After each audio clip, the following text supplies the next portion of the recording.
Hello, beautiful people, and welcome back to my channel. If you're new here, please consider subscribing and clicking on the bell for notifications. This is the channel to learn about literature and life. Today, what we're going to be doing is looking at modernism, obviously, a movement in literature and the arts, and we're going to be focusing on its beginnings in probably around the year 1913.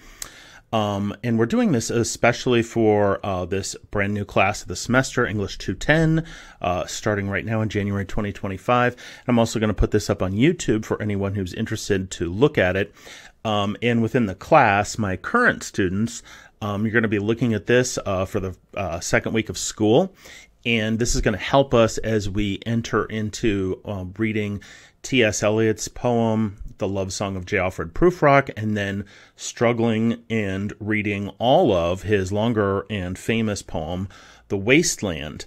And there are many other modernist writers that we could be looking at in this English 210 American Literature 2 course. But we're going to really focus on the beginnings and especially the way literary modernism is really best kind of studied and looked at through poetry.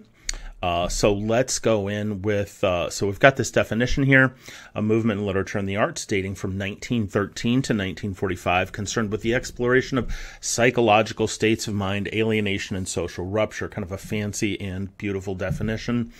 And so in a little bit, we're going to get to one of the slides where I'm going to just briefly mention how important Sigmund Freud is going to be to a lot of writers and how he really opened up the idea of, obviously, of us just having a subconscious, and how that really gave so many different writers, painters as well, all kinds of intellectuals, basically, a new way to look at life. And it really affected a lot of the writers.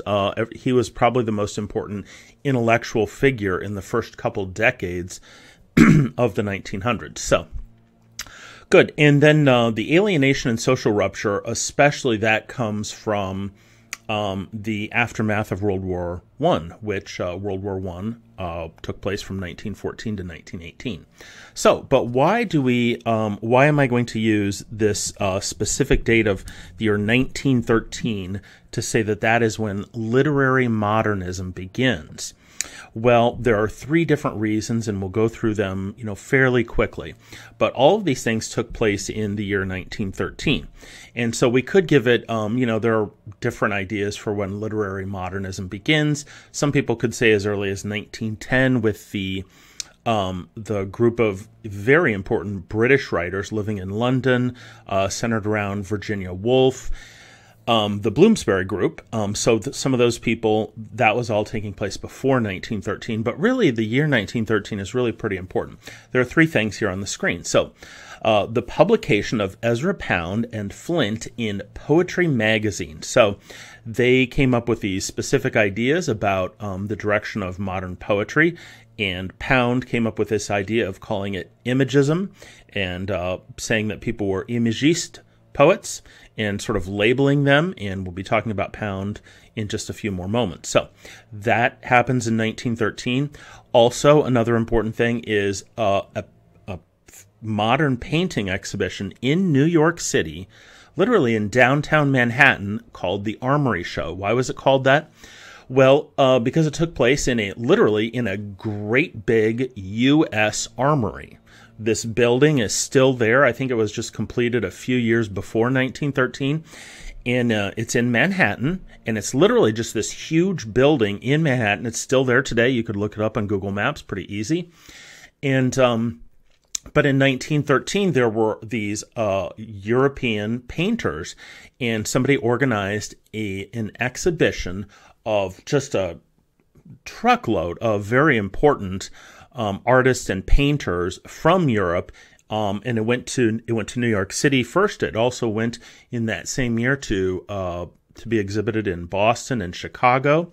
So anyway, it's called the Armory Show in New York City, and we'll be looking at one of the paintings from that in just a moment.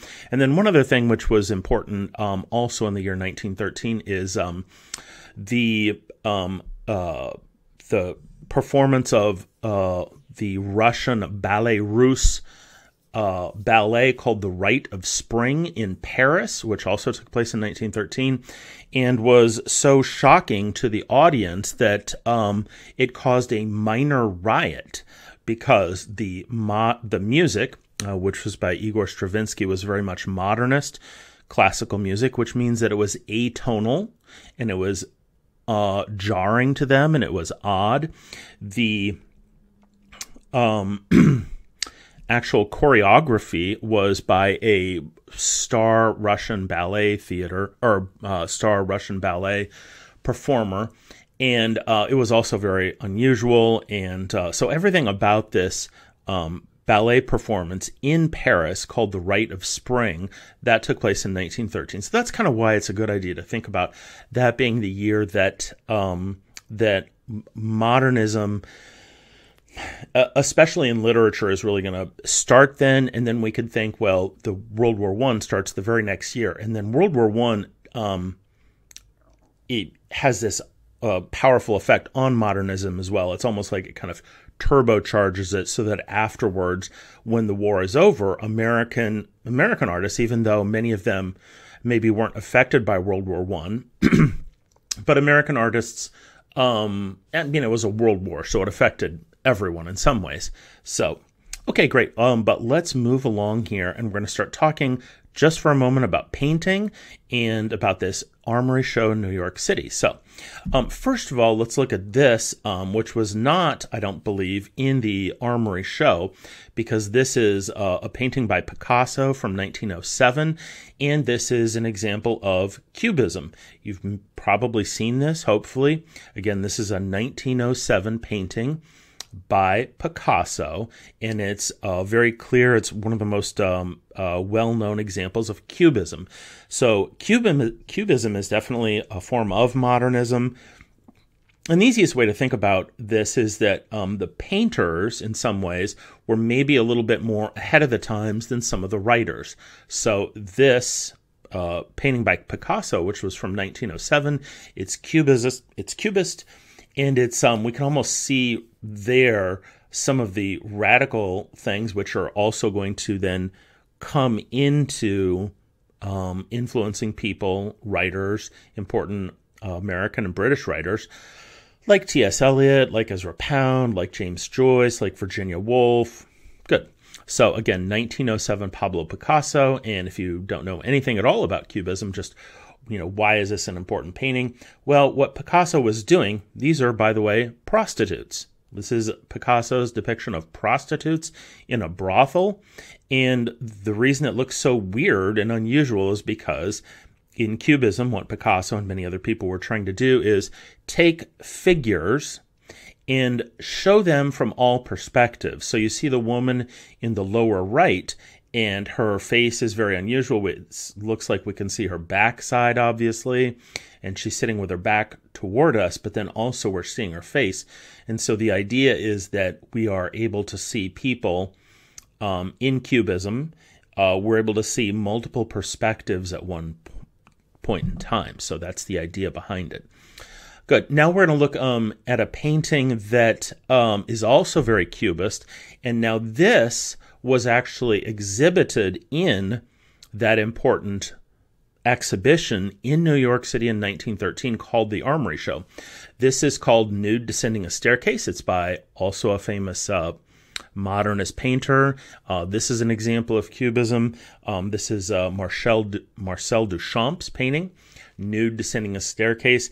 And this is also, now we get the idea, besides this being Cubist, you can start to see one of the things I'm going to show in the definition is that in modernism, there is more than anything a belief in art as an aesthetic object. And now that maybe seems a little bit vague, but the idea of art, whether it's a Cubist painting or it's a poem, an Imagist poem by H.D. or Ezra Pound, that the idea is that art is an aesthetic object, as opposed to earlier notions, say, for example, from 100 years before that, going all the way back to Romanticism, the major movement in British poetry in the early 1800s, British Romanticism, we can think of that poetry as an overflow of emotion sometimes. Lots of other ways to think about Romanticism, but modernism, definitely not an overflow of emotions for many writers. So again, this is Nude Descending a Staircase, an example of Cubism, and also this painting was part of the display and the exhibition in 1913 in the Armory Show in New York City. And it was one that caused, a bit of an uproar because people didn't understand it.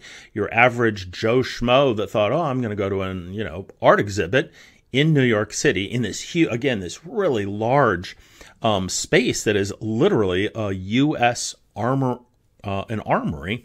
They weren't prepared for this. And Duchamp's the kind of person who had a very important position in art.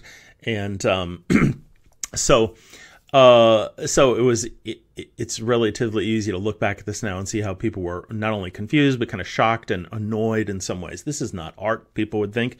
And great, let's move along. Okay, so we talked a little bit about the Armory Show in New York City, and we just saw a painting which was displayed there by Duchamp. And again, the previous painting was Picasso, and that was from 1907. So now let's, we're not going to go into Stravinsky's The Rite of Spring, but that's just kind of another thing which also took place. There are other things that we could name of too.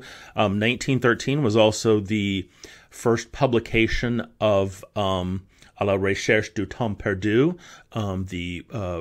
what many consider to be the greatest novel of the 20th century, by Marcel Proust.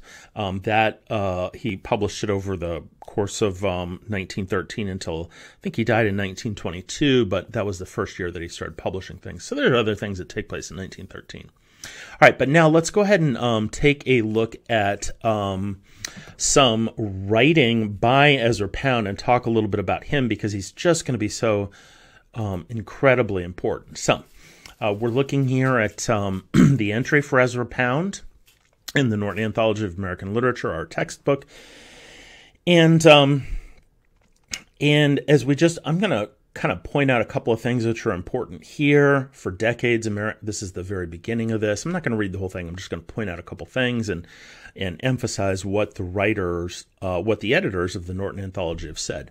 For decades, American modernism was known as the Pound era because of the central role Pound played in the creation and articulation of a distinct aesthetics opposed to some of the dominant traditions of 19th century art and literature. There was little in his origins and early career that presaged this outcome.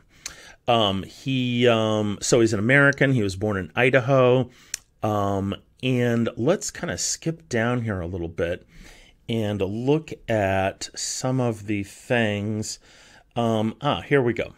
So in this paragraph right here, before World War I, Pound campaigned for imagism, his name for a new kind of poetry rather than describing something, an object or a situation, and then generalizing about it.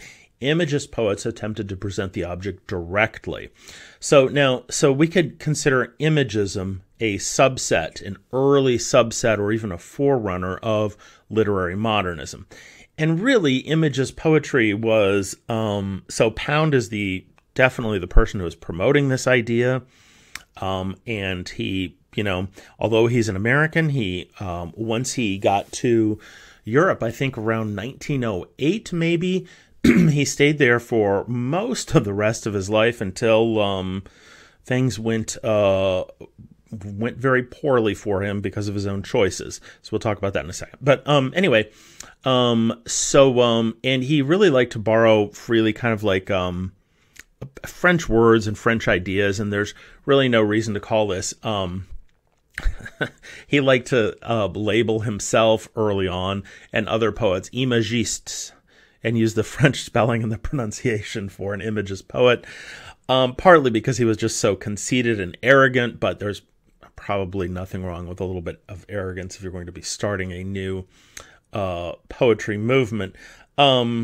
And then just in this paragraph, you can see that as we kind of scan down through here, just talks about his career as a poet.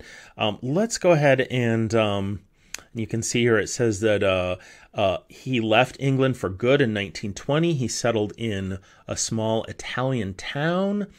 And the reason that he is an important person, Pound is because it's not really that his poetry now in 2025 is all that important. It's not. I don't think it's very good. He wrote a few good poems.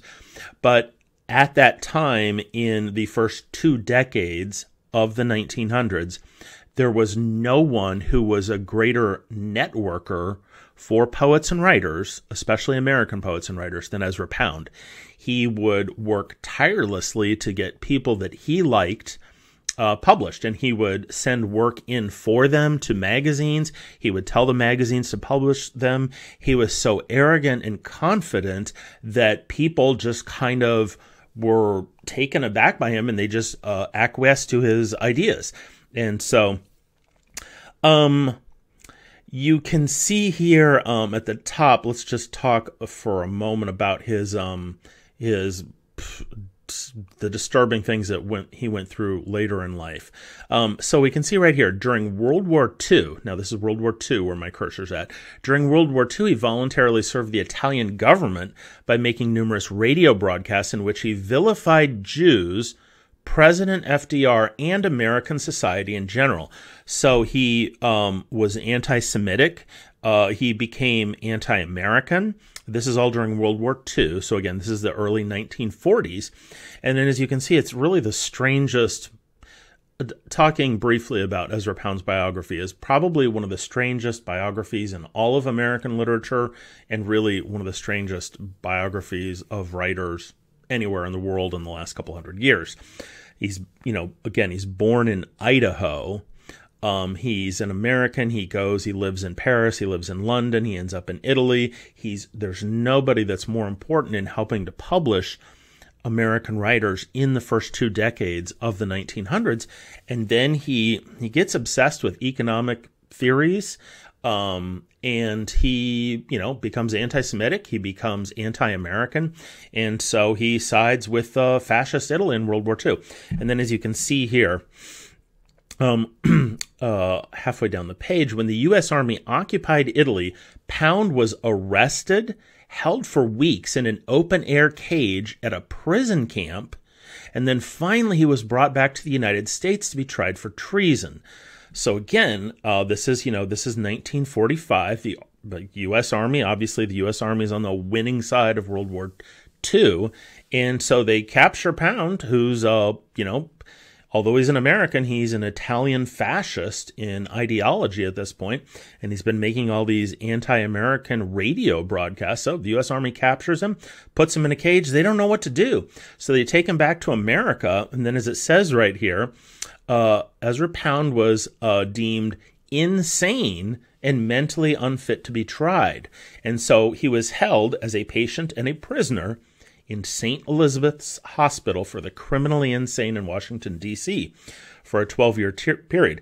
And now during this time, it's really interesting because he was famous by then, infamous as well, but a lot of younger poets and writers during this time would go visit him. It was almost like a rite of passage for young American writers in the 40s and 50s to go visit him and talk to him while he was held there. Finally, lots of different writers and public intellectuals tried to intervene on his behalf. And finally, the government decided, okay, we'll let you go if you leave America. And so in 1958, he was released from this St. Elizabeth's Hospital, and he scurried back to Italy and lived there for the rest of his life. So again, very bizarre person, and I don't mean to start off by looking at such a controversial figure, but he's just very, very important. And so we're going to take 2 seconds here to look at a little bit of Ezra Pound's ideas about poetry. So this is in our textbook, and if you're a student taking my class, you're going to read this for the second week of class. And it's pretty short and not a big deal. As I'll explain, there's not going to be a quiz over this, so you can just read it and it's no big deal. And so this little short thing that we've got here from the Norton Anthology is it's a combination of a couple things that he originally started writing in 1913, and then I think the last of it was written and published in 1918. And so he just talks a little bit about what was important to him and to other what would become modernist poets in 1913, in the time of from 1913 until 1918, basically. So what did he insist on? Let's take a look right here at these things. So here are some important things that he thinks should be a part of good modern poetry, imagist poetry. Number one, direct treatment of the thing, whether subjective or objective. So you want to write directly about whatever it is, the subject matter, not write around it. Don't use abstractions. Use absolutely no word that doesn't contribute to the presentation. And then as regarding rhythm, to compose in the sequence of the musical phrase, not in the sequence of a metronome. So, and then this is also kind of an important part here. He says a few don'ts. So these are his things. And again, it's he's such a bizarre man. He was so cocky and arrogant, but intelligent, and really knew his stuff about the direction that literature was going in. So he came up with these rules. And the reason I'm just kind of laughing is because, thinking of it now from the year 2025, it's this cockiness and arrogance he had toward literature, which when he was a young man and he was surrounded by other up-and-coming writers, proved to be such a benefit for him and for literature just during those 2 decades. But of course, probably this is just my supposition about human nature in general. If you stay cocky and arrogant your whole life, it doesn't matter if you're an artist or you're a business person or a nurse or a doctor or whatever, it's not a good idea to stay arrogant. And, at some point, you're going to have to lose your arrogance. And he never did, which is, maybe I would connect that psychologically with why he became, I don't know if I would call him a psychopath or something like that, but why he became so antisocial and why he became such a despicable person. So, sorry to go off on a tangent. What does Pound tell people not to do as imagist poets? A few don'ts. So, and these are just kind of funny. It's interesting to just sort of read this and to see, what Pound thinks is important. So here are some of his things. Use no superfluous word. So I'm right here underneath the language. Use no superfluous word or adjective which doesn't reveal something. Go in fear of abstractions right there.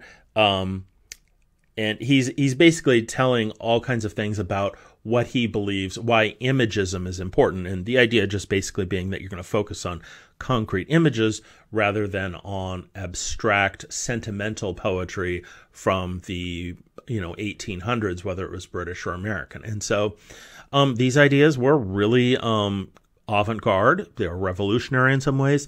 And, they were probably good. It's not that everybody who's come since then is still staying with his ideas, but it forced such a sharp turn for the way people were thinking about writing, for the way that young poets and writers were thinking about writing in those first 2 decades that, it probably became a good thing that he had all of these, strong ideas. So anyway, why don't we really quick go back here to one last thing here, and what we'll look at is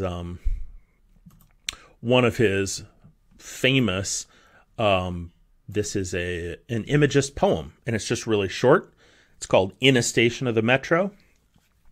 Highly anthologized poem, and it's just a good way to think about what imagism is. According to Pound, from his own poetry, you can see it was written in 1913, and it's a beautiful small poem, In a Station of the Metro. And if we look at the footnote there, it's just the metro being the subway in Paris. And he claims that he came down the steps to the subway in Paris, and he just saw the people and their faces, and it just hit him, and he was trying to give this visual presentation of that, and he apparently, but he lied a lot in lots of different ways about his writing. But he apparently said that he whittled down this poem forever and ever. But anyway, in a station of the metro, the apparition of these faces in the crowd petals on a wet black bough. And it's actually a really, in my opinion, a really beautiful short poem. So anyway, so there we go. We're not going to be talking much more about Ezra Pound in general. What we are going to be doing in class is just basically using Pound's ideas and talking about their influence on Eliot and the poetry by T.S. Eliot that we're going to be reading. So that's what we're going to be doing in class, and it's just a nice way to sort of think about what gave literary modernism its direction is this sort of forerunner / subset of that, which was the imagist ideas of Ezra Pound. Okay, so good. That's a really great sort of synopsis of things. We'll just go through a couple more slides and should be done with this in just a moment. So again, so there's the definition of modernism. Here's why I would say that modernism, literary modernism, starts in 1913, or those three different things. Modernism was influenced by, we talked about bullet point number 3 already, the belief in art as an aesthetic object, not an overflow of emotions. So we could kind of see that in not only the paintings by Picasso and Duchamp, but also in the poem by Pound and in Pound's manifesto ideas about art, poetry, literature. It should be aesthetically perfect, perhaps, not about an overflow of emotion. So the writings ideas of Sigmund Freud, we'll talk about that more in class, and just this is really important, and this definition and this slide that's on right now is definitely going to be something that I'll refer to in more during the next few weeks, and definitely this right here would be on the midterm exam as well. So Sigmund Freud, the belief in art as an aesthetic object, and then World War I. And just really briefly, so we're clear about World War I, so that took place obviously from 1914 to 1918. Why was that so important? The two sides there in World War I, the Central Powers, that's Germany, Austria-Hungary, Turkey, Bulgaria, and then the Allies, the side that the U.S. would join in 1917, originally England, France, and Russia, Italy as well, and then the U.S. will join in 1917. Just really briefly, World War I, especially the Western Front, meaning where Germany being a part of the Central Powers, where Germany had tried to come up into northern France and into Belgium and attack France.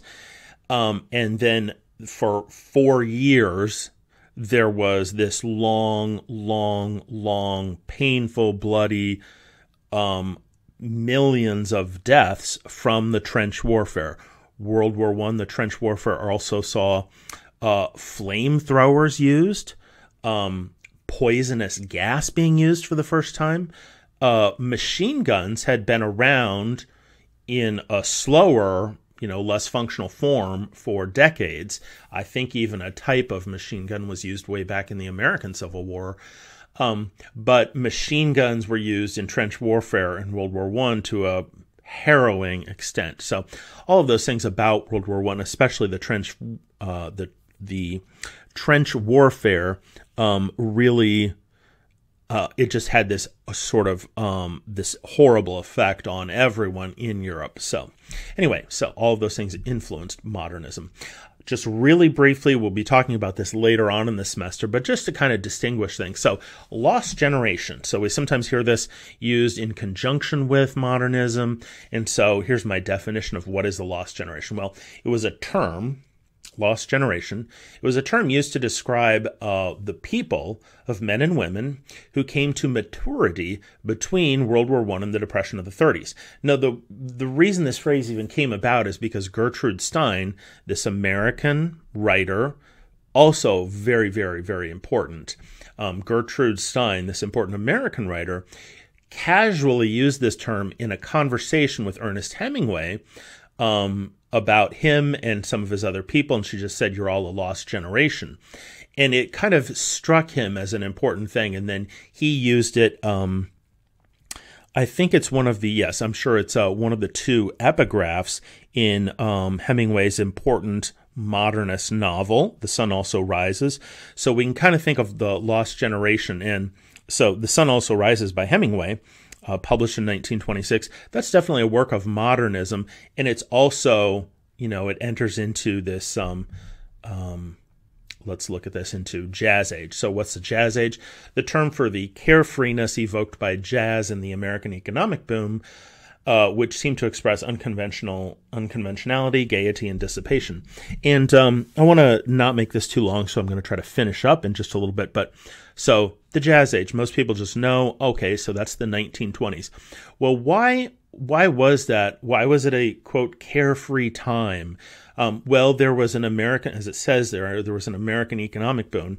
And also just to kind of understand why so many writers, for example, Hemingway himself, why so many American writers became expatriates, especially to Paris in the 1920s. It's really simple, because by the end of World War I, the people who were on our side, that's England, France, I think Italy was definitely on the, the side of the Allies and the U.S.